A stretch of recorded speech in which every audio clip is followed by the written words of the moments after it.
তৃণমূল পার্টিটা তো প্রায় উঠে যাওয়ার পথে, আর কি উঠে যাবে, থাকবে না। তৃণমূলের পরিষদীয় দলের ভাঙন কি স্রেফ সময়ের অপেক্ষা? ক্ষমতা হারানো তৃণমূল কি এবার খান খান হয়ে যাবে? দলের রাশ কি মমতা বন্দ্যোপাধ্যায়ের হাতের বাইরে চলে গেছে?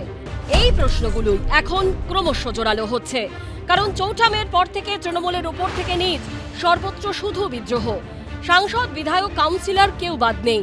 কেউ তৃণমূলের মাথা বদলানোর দাবি করছেন। আমরা যারা নেতৃত্ব দিচ্ছে তাদের বদলাতে চাই। মমতা বন্দ্যোপাধ্যায় হ্যাঁ, কেউ ইঙ্গিতপূর্ণ মন্তব্য করে পথ ছাড়ছেন। এই যে প্রাতিষ্ঠানিক দুর্নীতির বিরুদ্ধে সর্বস্তরে নিশ্চয়ই কিছু বলার প্রয়োজন আছে। কেউ প্রকাশ্যে দলের জালিয়াতির পর্দাফাশ করে দিচ্ছেন। অন্যায় করবে দল আর তাই দায়ী নেব আমরা, কেন, কিসের জন্য? ভরাডুবির পর তৃণমূলের শুধু ক্ষয় আর ক্ষয়। এমনকি খোদ মমতা বন্দ্যোপাধ্যায়ের ডাকা বৈঠকে ক্রমশ কমছে বিধায়কদের হাজিরার সংখ্যা। ফল ঘোষণার পর 6ই মে কালীঘাটের বাড়িতে তৃণমূল নেত্রী যে বৈঠক দেখেছিলেন, সেখানে জয়ী 80 জনের মধ্যে উপস্থিত ছিলেন 71 জন। 19 মে দ্বিতীয় বৈঠকে সেই সংখ্যাটাই নেমে আসে 65-তে, আর 31 মে তা একেবারে তলানিতে গিয়ে দাঁড়ায় 20-তে। এই করাপশন নিয়ে একটা ফোর্স চলতে পারে না, চলবে না। মিলিয়ে নেবেন, এ পার্টি থাকবে না, দল থাকবে না, এটা আমি নিশ্চিত। আমি শুধু কেন, আমাদের দলের অনেক প্রবীণ সাংসদও বলেছেন দল থাকবে না। তৃণমূল কংগ্রেসটাকে আপনারা ভাঙতে চান, যতই ভাঙার চেষ্টা করুন এটা আরো শক্তিশালী হবে। 1.5 দশক ক্ষমতায় থাকাকালীন তৃণমূল কি করেছে তার ফাইল এবার একে একে খুলছে। কিন্তু ফাইল খুলতে খুলতে তৃণমূলের নামটা কি স্রেফ ফাইলেই থেকে যাবে? দল কি উবে যাবে? আশাবুল হোসেনের রিপোর্ট, এবিপি আনন্দ। তৃণমূলের আমলে নিয়েছিলেন কাটমানি, আর সরকার বদলাতেই সুরও বদল।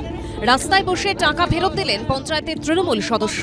এই ছবি দক্ষিণ 24 পরগনার নামখানার। এখানেই শেষ নয়, প্রকাশ্যে কাটমানি নেওয়ার কথাও স্বীকার করলেন তৃণমূল নেতা।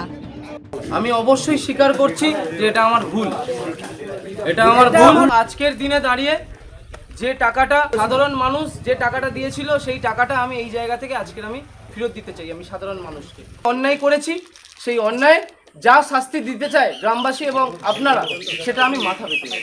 এই বলে আমাদের বাড়ির তরে দ্বিতীয় কিস্তি টাকা ঢোকাবে, এই তরে তোমাদের 5000 টাকা করে দিতে হবে, এই তরে দিয়েছিলাম, আর আজকে সেই টাকা ফেরত পেলাম। অভিযুক্ত তৃণমূল নেতা মাধবচন্দ্র লায়া শিবরামপুর গ্রাম পঞ্চায়েতের তৃণমূলের পঞ্চায়েত সদস্য। স্থানীয় বাসিন্দাদের একাংশের অভিযোগ, তৃণমূলের আমলে বাংলার বাড়ি প্রকল্পে দ্বিতীয় কিস্তির টাকা পাইয়ে দেওয়ার নামে টাকা চান ওই তৃণমূল নেতা। গ্রামের প্রায় 45 জনের কাছ থেকে 5000 টাকা করে নিয়েছিলেন। আমাদেরকে বলা হয়েছে যদি প্রথম কিস্তির টাকা ঢুকে গেছে, দ্বিতীয় কিস্তির টাকা ঢুকতে গেলে 5000 টাকা করে না দিলে আর তোমাদের টাকা দেওয়া হবে না। ও প্রকাশ্যে স্বীকারও করেছে যে ওই টাকা ও নিজে খরচ করেনি, ওই টাকা উপরের নেতাদেরকে ও পৌঁছে দিই। আমরা চাই আগামী দিনে এইভাবে স্বেচ্ছায় যারা দিচ্ছে গরিব মানুষ তাদের কাটমানির টাকা ফেরত পেয়ে যাক।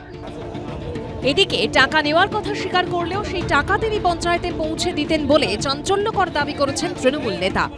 বাংলার মানুষকে ঘর পাইয়ে দেওয়ার জন্য ওনারা এই টাকাগুলো দিয়েছিলেন। যে টাকা আমি পঞ্চায়েতে যদি সেই টেবিলে না পৌঁছাতাম, তাহলে এই মানুষগুলোর ঘর পাইয়ে দিতাম না। আমি মার্ডার হয়ে যেতে পারি, আমার প্রাণহানির আশঙ্কা রয়েছে। এর আগে কোচবিহার, বীরভূম এবং দক্ষিণ 24 পরগনার অন্য জায়গাতেও কাটমানি ফেরানোর ছবি সামনে এসেছে।